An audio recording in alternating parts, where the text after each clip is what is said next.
জান্নাত দেখা এসে এই কথা কেন বলতেন? ওমর, বাড়িটা দেখা তো খুব চোখে লাগলো।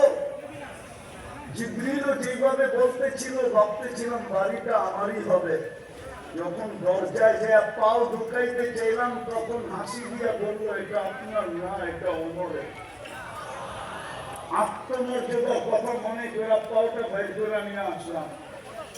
তো চোখের পানি ছেড়া দিয়া বলছে, ইয়া রাসূলুল্লাহ, আপনার উপরও আত্মমর্যাদা দেখাইতে পারি?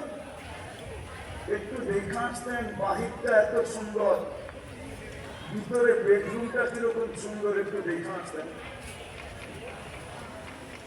শুধু ছোঁয়া লাগবে এরকম দামি হয়, ছোঁয়া লাগবে। কার ছোঁয়া? মুহাম্মাদুর মুহাম্মাদুর। ছোঁয়া লাগলে এরকম দামি হয়। যার জান্নাত দেখা মুহাম্মাদুর রাসূলুল্লাহ পর্যন্ত আপ্লুত, আকর্ষিত। আছে আছে আছে, কিতাবে আছে। যেখানে গেছেন ওইখানে জিজ্ঞাসা করছেন আলী আর জুবায়ের